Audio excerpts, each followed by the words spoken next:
Halo.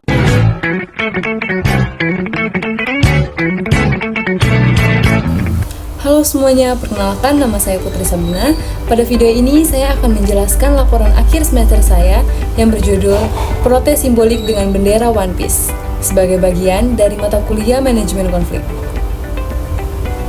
Mari kita bahas bagaimana sebuah simbol budaya populer dapat menjadi alat protes sosial di Indonesia.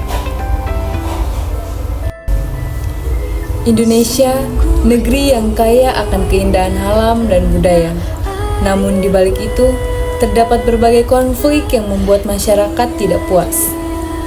Dari isu lingkungan, ekonomi, hingga kebebasan berekspresi. Semuanya menjadi alasan bagi generasi muda untuk bersuara.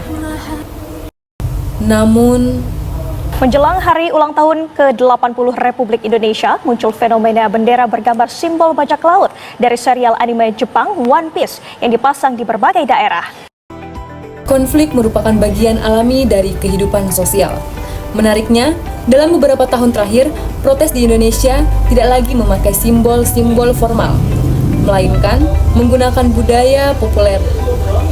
Salah satunya adalah pengibaran bendera One Piece menjelang HUT RI ke-80 silam, yang menjadi bentuk apresiasi ketidakpuasan publik terhadap pemerintah.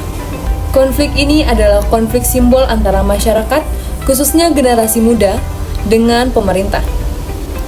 Masyarakat menggunakan bendera One Piece sebagai bentuk protes damai, sementara pemerintah merespons secara keras.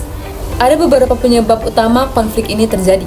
Secara internal, masyarakat muda merasa kecewa karena tingginya angka pengangguran di Indonesia dan minimnya ruang berpartisipasi politik, serta ketidakadilan seperti nepotisme dan pembungkaman kritik. Fenomena ini memicu popularitas publik, memperkuat kesadaran politik generasi muda, dan membuka diskusi besar tentang batasan kebebasan berekspresi. Secara politik, pemerintah dikritik karena dinilai tidak responsif terhadap aspirasi rakyat. Dengan model ABC, terlihat bahwa sikap pemerintah yang menganggap bendera ini ancaman berlawanan dengan sikap masyarakat yang melihatnya sebagai simbol kebebasan.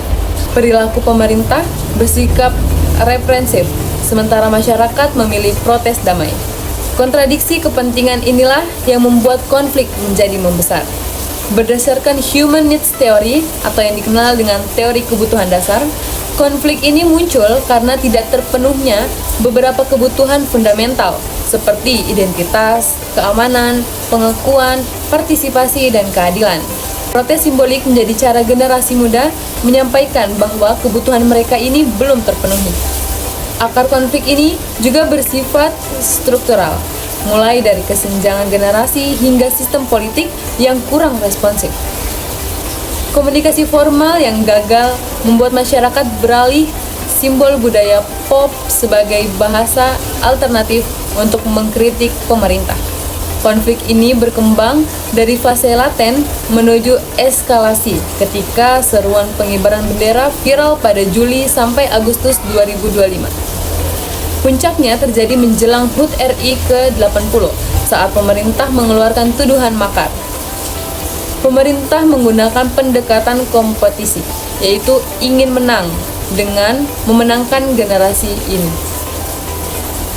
Sebaliknya, masyarakat memilih pendekatan menghindar atau akomodasi simbolik. Akademisi bertindak sebagai mediator formal, sementara media mencoba kompromi. Konflik ini tidak benar-benar diselesaikan secara formal.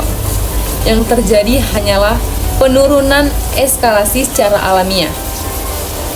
Tidak ada dialog resmi atau perubahan kebijakan yang konkret. Namun, diskusi publik sempat menguat. Penanganan pasca konflik seharusnya meliputi rekonsiliasi, pemulihan komunikasi, evaluasi kebijakan, serta pembangunan ruang dialog jangka panjang. Terima kasih sudah menonton video ini. Semoga penjelasan ini dapat memberikan pemahaman tentang bagaimana sebuah simbol budaya bisa memicu diskusi besar tentang demokrasi dan kebebasan berekspresi. Saya Putri Sabrina, pamit undur diri. Terima kasih.